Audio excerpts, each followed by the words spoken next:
ಯಾರು ಹಿಂಗೆ ಆರು ನೋಡಿಬೇಕಾ? ಮೈ ಅತ್ತೇಸ್ ಬುಕ್ ವೀಣಾ 1995. ಐ ಹೋಪ್ ಇದು ಚೆನ್ನಾಗಿ ಬರುತ್ತೆ ಅಂತ ಬಂದೆ ಸಾಕಪ್ಪ. ನನ್ನ ಅಡುಗೆನ ಇವಾಗ ಅವ್ರ ಮಗನಿಗೆ ಟೇಸ್ಟ್ ಮಾಡಿಸ್ತೀನಿ. I hope it is good.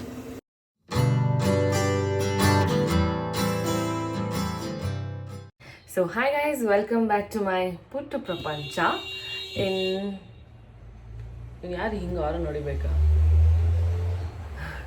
So in today's video ನಾನು ಹೊಸ ಸ್ಪೆಷಲ್ ಚಿಕನ್ ಕರಿ ಹೇಗೆ ಮಾಡೋದು ಅಂತ ತೋರಿಸ್ತೀನಿ. ಸೊ ಬೇಸಿಕಲಿ ಚಿಕನ್ ಕರಿ ಹೆಸರು ರತ್ನಗಿರಿ ಚಿಕನ್ ಕರಿ ಅಂತ. ಇದು ನನ್ನ ರೆಸಿಪಿ ಅಲ್ಲ. I will show you whose recipe it is 1 minute. So ಇಲ್ಲಿ ಕಾಣಿಸ್ತಿದೆಯಲ್ಲ ಹಳೆ ಬುಕ್ಕು, ಈ ಬುಕ್ಕಲ್ಲಿರೋ ರೆಸಿಪಿ ಅದು. ಬೇಸಿಕಲಿ ದಿಸ್ ಈಸ್ ಮೈ ಅತ್ತೇಸ್ ಬುಕ್ ವೀಣಾ. ಸೊ ಅವರು ಬರೆದಿರೋ ರೆಸಿಪಿನ ನಾನು ಎಲ್ಲ ಮಾಡೋಣ ಅಂತ ಅಂದ್ಕೊಂಡಿದ್ದೀನಿ. ಸೊ ಅದಕ್ಕೋಸ್ಕರ ಫಸ್ಟೇ ಚಿಕನ್ ಹಿಡಿದ್ಬಿಟ್ಟಿದ್ದೀನಿ. ಬಿಕಾಸ್ ಅವರು ನಾನ್ ವೆಜ್ ತುಂಬ ಚೆನ್ನಾಗಿ ಕುಕ್ ಮಾಡ್ತಾರೆ ಅಂತ ಹೇಳೋರು. ನೋಡಿ ಡೈರಿನೇ 1995. ಸೊ 1995ಇಂದ she has written all this ಎಲ್ಲ ಇದೆ, ಎಲ್ಲ ವೆಜ್ ನಾನ್ ವೆಜ್ ಎಲ್ಲ ಹೇಳಿದ್ದೀನಿ ಅನಿಸುತ್ತೆ ಆಲ್ರೆಡಿ. ಸೊ ಅವರೇ ಬರೆದಿರುವ ಕಾಣಿಸ್ತಿದ್ಯಾ ರತ್ನಗಿರಿ ಚಿಕನ್ ಕರಿ. ಸ್ವಲ್ಪ ಇದೆ, ಮೇ ಬಿ ಈಸಿ ಮಾಡೋದು ಅಂತ ತೊಗೊಂಡಿದ್ದೀನಿ. ಓದಿದ್ಮೇಲೆ ಗೊತ್ತಾಯಿತು ನಾನು ಇದಕ್ಕೆ 2 ಕಪ್ ಕಾಯಿ ಹಾಲು ಎಲ್ಲ ಹಾಕಬೇಕು ಅಂತ. ಸ್ವಲ್ಪ ಪ್ರಾಸೆಸ್ ದೊಡ್ಡದು ಅನಿಸುತ್ತೆ. ನೋಡೋಣ. I want to try this. And ಇದನ್ನು ನಾವು ದೋಸೆಗೆ ಚಪಾತಿಗೆ ಪೇರಪ್ ಮಾಡ್ಕೋಬೋದು. I am planning for dosa.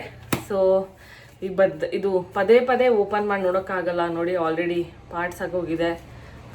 ತುಂಬ ಸೂಕ್ಷ್ಮವಾಗಿದೆ ಆ್ಯಕ್ಚುಲಿ. ಪೇಜಸ್ ನೋಡಿದ್ರೆ ಗೊತ್ತಾಗುತ್ತೆ ಪೇಜ್ ಕಲರು. ಅದಕ್ಕೋಸ್ಕರ ಸೊ ನಾನೇನು ಮಾಡ್ತೀನಿ, ಇದನ್ನು ನನ್ನ ಬುಕ್ಗೆ ಶಿಫ್ಟ್ ಮಾಡ್ಕೊಂಡು ಬರ್ಕೊಂಡಿದ್ದೀನಿ. Again it is still a Veena's recipe. So I will start cooking. ಈ ಬುಕ್ ಎತ್ತಿಟ್ಬಿಡ್ತೀನಿ, ಭದ್ರವಾಗಿಡಬೇಕು. ಇದು ನಮ್ಗೆ ಇವಾಗ costliest thing that we have ನಾವು. ಸೊ ಬೆಳಿಗ್ಗೆನೇ ಇದ್ದೋಗಿ ಕೋಳಿ ತೊಗೊಂಬಂದಿದ್ದೀನಿ. ಏನೇ ರೆಡಿ ಮಾಡೋಕ್ಕೂ ಮುಂಚೆ ಕೋಳಿ ತೊಳ್ಕೊಂಬಿಡ್ಬೇಕು, ಸೇಫ್ ಅದು. ಮತ್ತೆ ತೊಳೆಯೋಕ್ಕೆ ಬೇಜಾರಾಗುತ್ತೆ.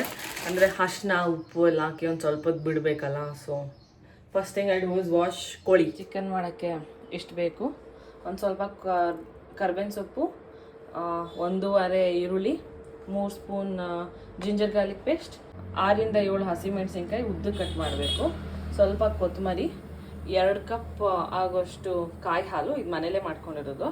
ಆಮೇಲೆ 6 ಟೇಬಲ್ ಸ್ಪೂನ್ ಹುಣಸೆಹಣ್ಣು ರಸ ಬೇಕು. ಸೊ ಅದಕ್ಕೆ ಈಗ ನೆನೆಸಿಟ್ಟಿದ್ದೀನಿ. ಸೊ ಈಗ ಪಾತ್ರೆಗೆ 4 ಸ್ಪೂನ್ ಎಣ್ಣೆ ಹಾಕ್ತಾಯಿದ್ದೀನಿ. ಸಾಕಾಗಿಸ್ಬಿಟ್ಟು ನಮಗೆ ಒಂದು 200 ಗ್ರಾಮ್ ಕೋಳಿ ಜಾಸ್ತಿನೇ ಇದೆ. ಸೊ 1 ಸ್ಪೂನ್ ಎಕ್ಸ್ಟ್ರಾ ಹಾಕ್ತೀನಿ. ಸೊ ಎಣ್ಣೆ ಕಾದಿದ ತಕ್ಷಣ ಕರ್ಬೇವಿನ ಸೊಪ್ಪು ಹಾಕಬೇಕು. ಅಂದಾಜಲ್ಲಿ ನಾನು ಕರ್ಬೇವಿನ ಸೊಪ್ಪು ತೊಗೊಂಡಿದ್ದೀನಿ. ಪಟ ಅಷ್ಟು 1.5 ಈರುಳ್ಳಿ ಹಾಕ್ಕೊತಾ ಇದ್ದೀನಿ. ಸ್ವಲ್ಪ ಫ್ರೈ ಆಗಬೇಕು. ಐ ಹೋಪ್ ಇದು ಚೆನ್ನಾಗಿ ಬರುತ್ತೆ ಅಂತ. ಫಸ್ಟ್ ಟೈಮ್ ಕಾಯಿ ಹಾಲು ಹಾಕೆಲ್ಲ ಮಾಡ್ತಿರೋದು. ಈಗ ಇದಕ್ಕೆ ನಾನು ಜಿಂಜರ್ ಗಾರ್ಲಿಕ್ ಪೇಸ್ಟ್ ಹಾಕೊಂಡ್ಬಿಡ್ತೀನಿ. 3 ಸ್ಪೂನ್ ಇದೆ ಕರೆಕ್ಟಾಗಿ. ಸೊ 1/4 ಟೇಬಲ್ ಸ್ಪೂನ್ ಅರಿಶಿನದ ಪುಡಿ ಹಾಕ್ತಾ ಇದ್ದೀನಿ. 1 ಸ್ಪೂನ್ ಪೆಪ್ಪರ್ ಪೌಡರ್. ಉರಿ ಕಮ್ಮಿ ಇರಲಿ. 6 ಹಸಿಮೆಣಸಿನ್ಕಾಯಿ, ಅದು ಉದ್ದುಗೆ ಕಟ್ ಮಾಡ್ಕೊಂಡು ಹಾಕೋಬೇಕು. Long cut. ಅದು ಫ್ರೈ ಆಗ್ತಿದ್ದಂಗೆ we have to add chicken. So ಈಗ ಚಿಕನ್ ಆ್ಯಡ್ ಮಾಡ್ತಾ ಇದ್ದೀನಿ. ಗುಂಡೆಕಾಯಿ ಹಂಗಿರ್ತದೆ. ಚಿಕನ್ ಆ್ಯಡ್ ಮಾಡಿದ್ದೀನಿ. ಇದು ಸ್ವಲ್ಪ ಚೆನ್ನಾಗಿ ಫ್ರೈ ಆಗಬೇಕು, ಮಾಂಸ ಬೇಯಬೇಕಲ್ಲ. ನಾನು ವೀಣಾಸ್ ರೆಸಿಪಿ ಅಂತಲೇ ಒಂದು ಸೀರೀಸ್ ಓಪನ್ ಮಾಡ್ಬೋದು, ಅಷ್ಟು ರೆಸಿಪಿಗಳಿದೆ. ಇಂಗ್ರೀಡಿಯೆಂಟ್ಸ್ ಕೇಳಿದ್ರೆ ಶಾಕ್ ಆಗ್ತೀರಾ, ಸಿಕ್ಕಾಪಟ್ಟೆ ಐಟಮ್ ಇದೆ. ಚಿಲ್ಲಿ ಸಾಸ್ ಕೂಡ ಮನೇಲೆ ಮಾಡಿ ಹಾಕಿದ್ದಾರೆ ಒಂದೊಂದು ಗೋಬಿ ಮಂಚೂರಿಗೆಲ್ಲ. ಕಾಂಪ್ಲಿಕೇಟೆಡ್ ಆಗಿದೆ. ನಾವು ಬಳಸ್ತಿರೋದು ಮಾರ್ಬಲ್ ಪಾತ್ರೆ, ಸೊ ಬೇಗ ಬಿಸಿ ಆಗ್ಬಿಡುತ್ತೆ ಅಂತ ಸ್ವಲ್ಪ. ಓಕೆ, ನಾವು ಬಳಸ್ತಿರೋದು ಗ್ರನೈಟ್ ಪಾತ್ರೆ. ಸೊ ಅದಕ್ಕೆ ಒಂದು ಸ್ವಲ್ಪ ಹಿಂಗೆ ಏನಿದು ಆಡಿಸ್ತಾ ಇರಬೇಕು, ಇಲ್ಲ ಅಂದರೆ ಸ್ವಲ್ಪ ತಳ ಕಚ್ಚಂಗಾಗುತ್ತೆ. ಕುಕ್ ಆಗಬೇಕು, ಆಮೇಲೆ ಇನ್ನೇನು ಇರೋಲ್ಲ ಅಲ್ಲ, ಸೊ ಅದಕ್ಕೆ ಮುಚ್ಬಿಡ್ತೀನಿ. ನನಗೆ ಈಗ ಒಂದು ಸ್ವಲ್ಪ ಫ್ರೀ ಟೈಮ್ ಸಿಕ್ಕಿದೆ, ಏನಾದರೂ ರೆಸಿಪೀಸ್ ಟ್ರೈ ಮಾಡ್ಬೋದು ಅಂತ. ಅದಕ್ಕೋಸ್ಕರ ಒಂದೊಂದೇ ರೆಸಿಪಿ ಟ್ರೈ ಮಾಡ್ತಾಯಿದ್ದೀನಿ. ಇಮ್ಯಾಜಿನ್, ಇದನ್ನು ಅವರು 1995 ಬರೆದಿಟ್ಟಿದ್ದಾರೆ. ಈ ರೆಸಿಪಿಯಾಗಿ ಎಲ್ಲ ಬರೆದು ಆ ಬುಕ್ಗೆ ಒಂದು 14 ವರ್ಷ ಹಳೆ ಬುಕ್, ಲಾಸ್ಟ್ ರೆಸಿಪಿ ಬರೆದಿರೋದು. ಸೊ ಅದನ್ನೆಲ್ಲ ನಾನು ಟ್ರೈ ಮಾಡಿದ್ರು ಏನಿಲ್ಲ ಅಂದರೂ ಒಂದು 200 ರೆಸಿಪಿ ಬರೆದಿದ್ದಾರೆ, ವೆಜ್ ಆ್ಯಂಡ್ ನಾನ್ ವೆಜ್.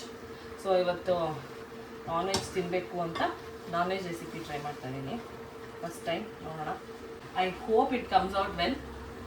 ಯಾಕೆ ನಾನು ಅವ್ರು ಮಾಡಿರೋ ಟೇಸ್ಟ್ ಮಾಡಿಲ್ಲ, ಒಂದು ಅಂದಾಜಾಗಿ ಮಾಡ್ತಾಯಿದ್ದೀನಿ. ಸೊ ಅದನ್ನು ಟೇಸ್ಟ್ ಮಾಡೋದು ಈಗ ಅವ್ರ ಮಗನೇ.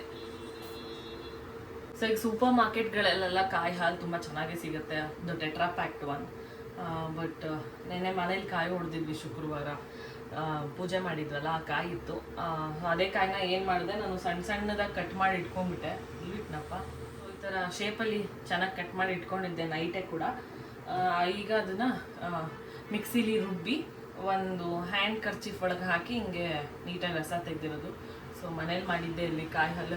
ಬಿಕಾಸ್ ಅಂಗಡಿಯಿಂದ ತಂದರೆ ಏನೇ ಇದ್ರೂ ಪ್ರಿಸರ್ವೇಟಿವ್ಸ್ ಆ್ಯಡ್ ಆಗಿರುತ್ತೆ.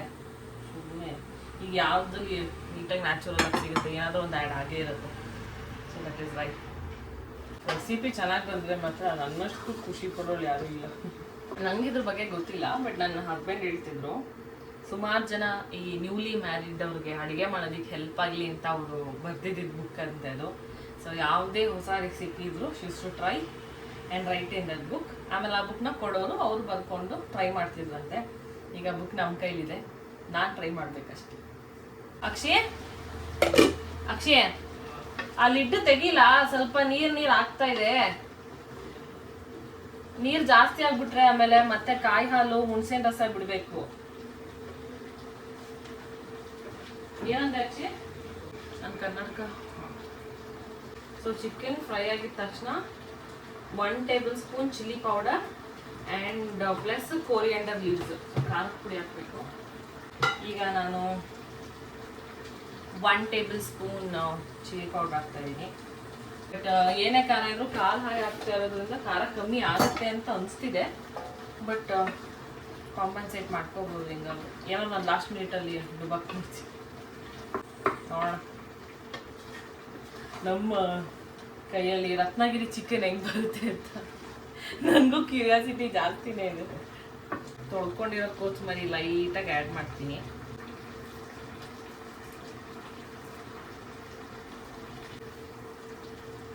ಬಟ್ಟೆ ಎಲ್ಲ ಗಲೀಜಾಗುತ್ತೆ, ಅದಕ್ಕೆ ಏಪ್ರಾನ್ ಹಾಕ್ಕೋಬೇಕು. ಬಟ್ ಏಪ್ರಾನ್ ಹೆವಿ ಗಲೀಜ್ ಮಾಡಿಟ್ಟಿದ್ದೀನಿ ಅಂತ ಹಾಕ್ಕೊತಾ ಇಲ್ಲ. ಉಪ್ಪು ಯಾವಾಗ ಹಾಕೋದು? ಆಮೇಲೆ 1/4 ಟೇಬಲ್ ಸ್ಪೂನ್ ಜೀರಿಗೆ ಪುಡಿ ಹಾಕ್ಕೊತಾ ಇದ್ದೀನಿ, ಸ್ವಲ್ಪ ಎಕ್ಸ್ಟ್ರಾ. ಅದು ಒಂದೇ ಸತಿ ಹಾಕಕ್ಕೆ ನಂಗೆ ಮನಸ್ಸು ಬರಲ್ಲ, ಒಂಚೂರಾದ್ರೂ ಎಕ್ಸ್ಟ್ರಾ ಹಾಕ್ಬೇಕು. ಅದೇ ಅಡುಗೆನ ಹಾಳು ಮಾಡೋದು. ಸೊ ಚೆನ್ನಾಗಿ ಆಗ್ಬಿಟ್ರೆ ಭರ್ಜರಿ ಊಟ ಇವಾಗ ನಮಗೆ. ಸೊ ಈಗ ನಾವು 2 ಕಪ್ ಕಾಯಿ ಹಾಲು ಹಾಕ್ತಾ ಇದ್ದೀವಿ. The main ingredient of Ratnagiri chicken. ಕರೆಕ್ಟಾಗಿದೆಯಮ್ಮ. ಹಾಕಿದ್ದೀವಿ ಹಸಿಕಾಯಿ ಆಗಿ ಹಾಲಾಗಿರೋದನ್ನ ಒಂದು ಸ್ವಲ್ಪ ಇದನ್ನು ಚೆನ್ನಾಗಿ ಬೇಯಕ್ಕೆ ಬಿಡಬೇಕು. ಆಮೇಲೆ ಈ ಒಂದು ಸ್ವಲ್ಪ ಬಾಯ್ಲ್ ಆಗ್ತಿದ್ದಂಗೆ will add 6 tablespoon of ಹುಣಸೆ ಹಣ್ಣು ರಸ. ಇಲ್ಲೇ ಇಟ್ಕೊಂಡಿದ್ದೀನಿ ಟೇಬಲ್ ಸ್ಪೂನ್. ಇವಾಗ ಅದನ್ನು ರಸ ಮುಗಿಸ್ಕೊಂಡ್ಬಿಟ್ಟು ಕಾಯಲ್ಲಿ ಹಾಕಿದ ತಕ್ಷಣ ನೀಟಾಗಿ ಕುದಿ ಬರ್ತಿದೆ. ಸೊ ಈಗ ಇದಕ್ಕೆ ಹುಣಸೆಹಣ್ಣು ರಸ ರೆಡಿ ಮಾಡ್ಕೊಂಡಿದ್ದೀನಿ. ತೋರಿಸಿದ್ನಲ್ಲ, ನೆನೆಸಿರೋ ಹುಣಸೆಹಣ್ಣಲ್ಲಿ ಚೆನ್ನಾಗಿ ಫಿಲ್ಟ್ರ್ ಮಾಡಿ ರಸ ಮಾಡ್ಕೊಂಡಿದ್ದೀನಿ. ಸೊ 1 2 3 4 5 6 ಹಾಕಿದ್ದೀನಿ ಸ್ಪೂನು. ಇದು ಈಗ ಚೆನ್ನಾಗಿ ಆಡಿಸೋದು. 3 ಕಲ್ಲುಪ್ಪು ಹಾಕೋಣ, ಉಪ್ಪೇ ಹಾಕಿಲ್ಲ ನಾನೇನು, ಬೇಕಲ್ಲ. ನಂಗೆ ಐಡಿಯಾ ಇಲ್ಲ ಇದು ಆ್ಯಕ್ಚುಲಾಗಿ ಸ್ಪೈಸಿ ಬರುತ್ತಾ ಅಥವಾ ಕಾಯಿ ಹಾಲು ಹಾಕಿರೋದಕ್ಕೆ ಕೋಕೋನಟ್ ಅದೇ ಕಾಯಿ ಹಾಲು ಡಾಮಿನೇಟಿಂಗ್ ಆಗಿರುತ್ತಾ, ಏನೂ ಐಡಿಯಾ ಇಲ್ಲ. ಅಂದಾಜಲ್ಲಿ ಮಾಡ್ತಾಯಿದ್ದೀನಿ. ಚೆನ್ನಾಗಿ ಬಂದರೆ ಸಾಕಪ್ಪ. ಚೆನ್ನಾಗಿ ಇದಾಗ್ತಿರ್ಲಿ ಅಷ್ಟರಲ್ಲಿ ಅನ್ನಕ್ಕೆ ಇಟ್ಕೊಂಡ್ಬಿಡ್ತೀನಿ. ಈಗ ಒಂದು ಕಡೆ ರೈಸ್ ಇಟ್ಟಿದ್ದೀನಿ, ಒಂದು ಕಡೆ ಚಿಕನ್ ಹಾಕ್ತಾ ಇದೆ. ದೋಸೆ ಹಾಕ್ಕೊಂಡು ತಿಂದು ಬಾರಿಸ್ಬಿಡೋದೆ. ಐ ಹೋಪ್ ಚೆನ್ನಾಗಿ ಬಂದಿದೆ ಅಂತ ತುಂಬ ಭಯ ಇದೆ. ನಂದೇ ಏನೋ ರೆಸಿಪಿ ಅದೇ ಡುಬಾಕ್ ಮಾಡಿಬಿಡ್ಬೋದು ಅವ್ರ ರೆಸಿಪಿ. ಸೊ ಅದಕ್ಕೆ ಹಾಳು ಮಾಡೋಕ್ಕೆ ಇಷ್ಟ ಇಲ್ಲ. ಆ್ಯಕ್ಚುಲಿ ನಾನು ನನ್ನ ಬುಕ್ಕಲ್ಲಿ ಬರ್ಕೊಂಡಾಗೂ ಕೂಡ ನೋಡಿ, I written it as is it visible Veena's recipe ಅಂತ ಬರೆದಿದ್ದೀನಿ. ಸೊ ಇಫ್ ಇನ್ ಕೇಸ್ ಇದು ಚೆನ್ನಾಗಿ ಬಂದರೆ ನೆಕ್ಸ್ಟು ನಾನು ವೀಣಾಸ್ ರೆಸಿಪಿ ಅಂತಲೇ ಒಂದು ಪ್ಲೇಲಿಸ್ಟ್ ಓಪನ್ ಮಾಡ್ತೀನಿ. So that you can actually see my ಅತ್ತೇಸ್ ರೆಸಿಪಿ ಇದೆ. ನೋಡೋಣ, ನನ್ನ ಅಡುಗೆನ ಇವಾಗ ಅವ್ರ ಮಗನ ಕೈ ಟೇಸ್ಟ್ ಮಾಡಿಸ್ತೀನಿ. I hope it is good. ಅಡುಗೆ ಮಾಡೋದು ನಿಜ ಅಷ್ಟು ಈಸಿ ಅಲ್ಲ. ನಾನು ಮಾಡಿದಾಗ ಹಿಂಗಿಷ್ಟು ಅಂಟ್ಕೊಂಡಿರ್ತೀನಿ ಸ್ಲ್ಯಾಬ್ನ. ನಾನು ಮಾಡಿದ್ಮೇಲೆ ಇದೆಲ್ಲ ಕ್ಲೀನ್ ಮಾಡೋದಿದೆಯಲ್ಲ, ಮೋಸ್ಟ್ ಡಿಫಿಕಲ್ಟ್ ಥಿಂಗ್ ನನಗೆ ಅದೇ. ಇದನ್ನು ಕ್ಲೀನ್ ಮಾಡಿ ಹೋಗೋದು ಸ್ಲ್ಯಾಬು. ನೆಕ್ಸ್ಟ್ ತಿಂದಿದ್ದು ಮಾಡಿದ್ರದ್ದು ಪಾತ್ರೆ ತೊಳೆಯೋದಿದೆಯಲ್ಲ, ಕಷ್ಟ ಅಂದರೆ ಕಷ್ಟ. ನಾನು ಬೇರೆ ಅಡುಗೆ ಮಾಡೋ ಟೈಮಲ್ಲಿ ಏನು ಮಾಡ್ತೀನಿ ಅಂದರೆ, ನನಗೆ ಸ್ವಲ್ಪ ಕೈ ಬಳಸೋದು ತುಂಬ ಅನ್ಕಂಫರ್ಟಬಲ್ ಫೀಲ್ ಆಗುತ್ತೆ. ಈಗ ಉಪ್ಪು ಹಾಕೋಕ್ಕೇ ನನಗೆ ಅದನ್ನು ಕೈ ಬಳಸೋಕ್ಕೆ ಇಷ್ಟ ಆಗಲ್ಲ. ಅಂದರೆ ಸುಮಾರು ಜನ ಹೇಳ್ತಾರೆ ಉಪ್ಪನ್ನ ಕೈಯಲ್ಲಿ ಹಾಕಿದ್ರೆ ಸಾಲ ಜಾಸ್ತಿ ಆಗುತ್ತೆ ಅಂತ. ಸೊ ಅದು ನನಗೆ ತಲೆಯಲ್ಲಿ ಕೂತ್ಬಿಟ್ಟಿದೆ. ಬಟ್ ನಾನು ಅಡುಗೆ ಮಾಡೋಕ್ಕೆ ಸ್ಟಾರ್ಟ್ ಮಾಡಿದ್ಮೇಲಿಂದ ನನಗೆ ಅದನ್ನು ಕೈಯಲ್ಲಿ ಹಾಕ್ಬೇಕಂದ್ರೇ ಒಂಥರ ಆದರೆ, ಬಟ್ ಏನು ಅಂದರೆ ಕೈಯಲ್ಲಿ ಹಾಕಿದಷ್ಟು ಕಂಫರ್ಟಬಲ್ ರುಚಿ ಸ್ಪೂನಲ್ಲಿ ಸಿಗಲ್ಲ. ಸ್ಪೂನಲ್ಲಿ ಹಾಕಿದಾಗ ನಾನು ಯಾವಾಗೆಲ್ಲ ಸ್ಪೂನಲ್ಲಿ ಉಪ್ಪು ಹಾಕ್ತೀನಿ ಅವಾಗೆಲ್ಲ ಉಪ್ಪು ಜಾಸ್ತಿ ಆಗಿರುತ್ತೆ ಅಡುಗೆಗೆ. ಸೊ ಅದಕ್ಕೋಸ್ಕರ ನನಗೆ ನಾನೇ ಸಮಾಧಾನ ಮಾಡಿಕೊಂಡು ಕೈಯಲ್ಲಿ ಹಾಕೋಕ್ಕೆ ಶುರು ಮಾಡಿದ್ದೀನಿ. ಅದು ಬಿಟ್ಟರೆ ಬೇರೆ ಎಲ್ಲದಕ್ಕೂ ನನಗೆ ಸ್ಪೂನ್ ಬೇಕು. ಅಂದಾಜ ನಾನು ಯಾವತ್ತೂ ಏನು ಹಾಗೆ ಹಾಕಲ್ಲ. ಸೊ ರೈಸ್ ರೆಡಿ ಆಗ್ತಿದೆ, ಚೆನ್ನಾಗಿ ಬಾಯ್ಲ್ ಆಗಿದೆ, ಬೆಂದಿದೆ. ಈಗ ಕೊತ್ತಂಬರಿ ಸೊಪ್ಪು ಆ್ಯಡ್ ಮಾಡ್ತಾಯಿದ್ದೀನಿ, ಚಾಪ್. ಇದಾದ್ಮೇಲೆ chicken is ready. Will put dosa ಅಷ್ಟೇ. ಈಗ ಮಾಡಿರುವ ರತ್ನಗಿರಿ ಚಿಕನ್ ಟೇಸ್ಟ್ ಮಾಡುವ ಸಮಯ. ನೋಡೋಣ ಹೆಂಗೆ ಬಂದಿದೆ ಅಂತ. I hope it is good.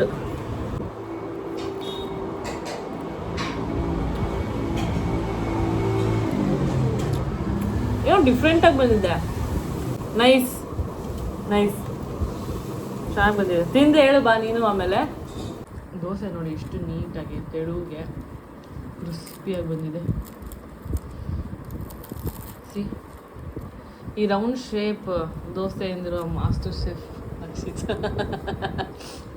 ನಾನು ಹಾಕಿರೋ ದೋಸೆ ಇಂಚಿಂದನೂ ಎದ್ದೋಳಲ್ಲ. ಎಲ್ಲದರಲ್ಲೂ ಪ್ರಾಬ್ಲಮ್ ನನಗೆ. ಸೊ ಹಿಂಗೆ ಹಾಕ್ಕೊಂಡು ಈಗ ಒಂದು ಸ್ವಲ್ಪ ಗ್ರೇವಿ ಜೊತೆ ತಗೊಂಡು ನೆಮ್ಮದಿಯಾಗಿ ಮನೆ ಊಟ ಮಾಡ್ಬೋದು. ಸೊ ಈಗ ವೀಣಾಸ್ ರೆಸಿಪಿನ ಅವ್ರ ಮಗ ಟ್ರೈ ಮಾಡ್ತಾ ಇದ್ದಾರೆ. ತಿಂದ್ಬಿಟ್ಟು ಹೇಳಕ್ಕೆ ಹೆಂಗಿದೆ ಅಂತ. ನೈಸಾ? ಅಲ್ಲ, very mild also, not spicy.